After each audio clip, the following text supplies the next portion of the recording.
महाभारत की इस कक्षा में आज हम 26वें अध्याय का स्वाध्याय करेंगे।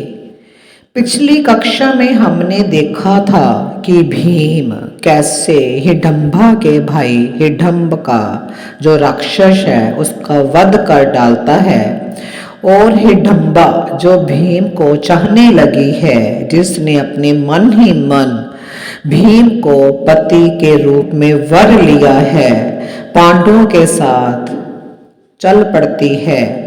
आज इस अध्याय में हम देखेंगे कि भीमसेन और हिडंबा का मिलन होता है और उनके पुत्र घटोत्कच की उत्पत्ति और उसके बाद पांडवों का व्यास जी से मिलना और उनका एक चक्रा नगरी में प्रवेश। आज हम जानेंगे इस कक्षा में कि ये कैसे सब होता है।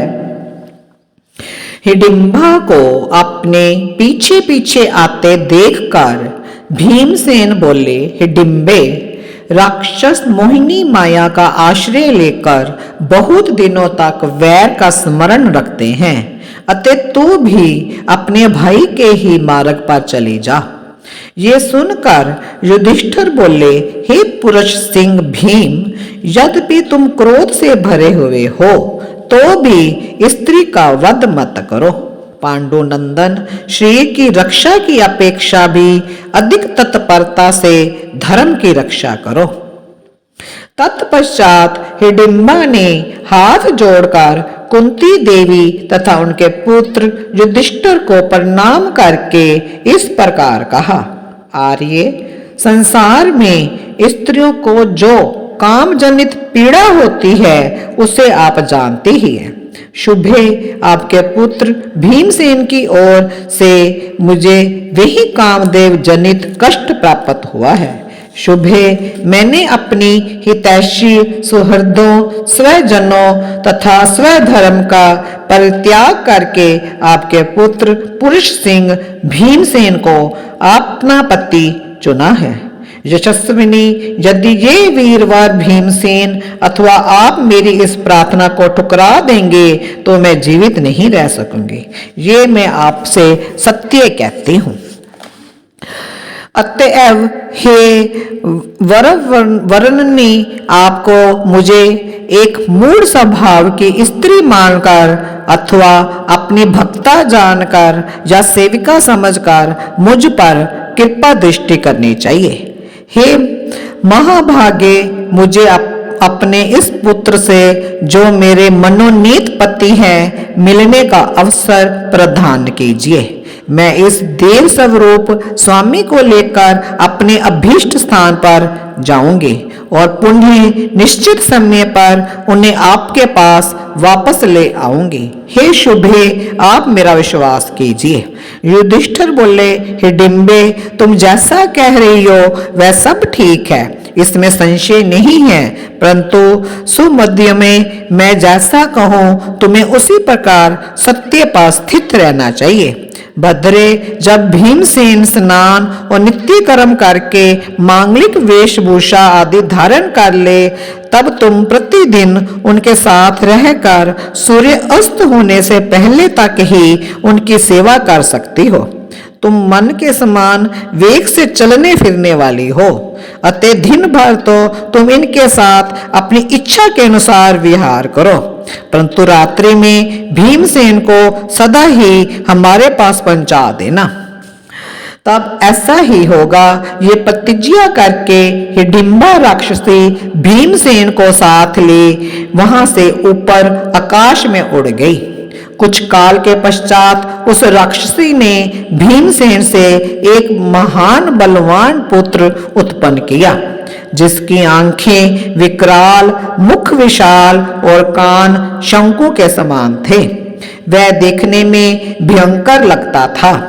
बालक की माता ने भीमसेन से कहा, इसका सिर और उत्कच केश रहित है। उनके इस कथन से ही उसका नाम घटोत्कच हो गया।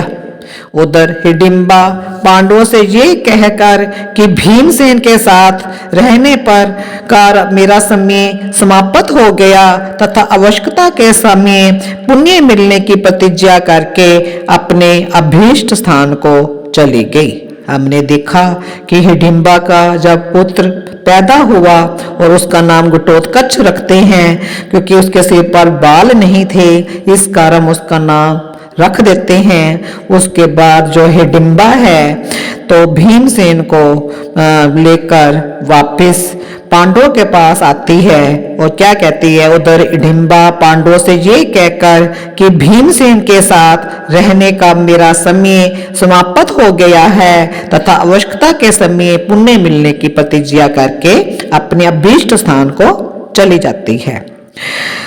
वे महारथी पांडव एक वन से दूसरे वन में घूमते हुए तथा अनेक हिंसक पशुओं का आखेट करते हुए बड़ी उतावली के साथ आगे बढ़े।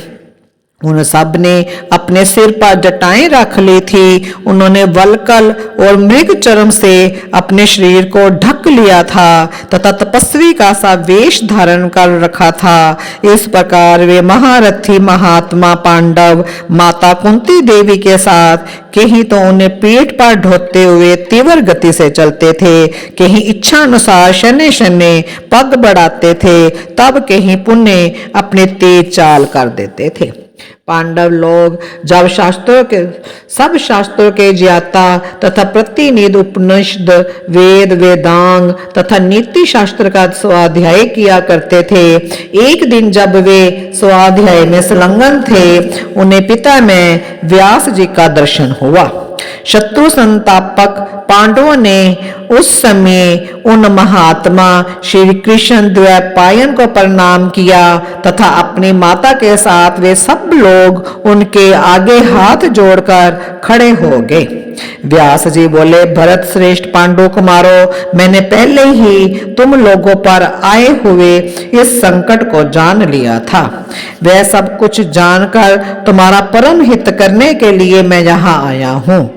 तुम्हें दुखी नहीं होना चाहिए, ये सब कुछ तुम्हारे भावी कल्याण के लिए हो रहा है। इसमें संदेह नहीं कि मेरे लिए तुम लोग उदित राष्ट्र के पुत्र दुर्योधन आदि सब सम्मान ही हैं। फिर भी जहाँ विनम्रता एवं बचपन है, वही मनुष्य अधिक स्नेह करते हैं। इसी कारण इस समय तुम लोगों पर मेरा अधिक स्नेह है। मैं स्नेह पूर्वक तुम लोगों का हित करना चाहता हूँ, अतः मेरी बात सुनो। यहाँ पास ही जो ये रमणीय नगर है, इसमें रोग व्याधि का भय नहीं है, अतः तुम सब लोग यही छिपकर रहो तथा मेरे पुण्य आने की प्रतिज्ञा करो। इस प्रकार पांडवों को भली भांति आश्वासन देकर सत्यवती नंदन व्यास उन सब के साथ एक चक्रा नगरी के निकट गए। वहां उन्होंने कुंती को इस प्रकार सांत्वना दी।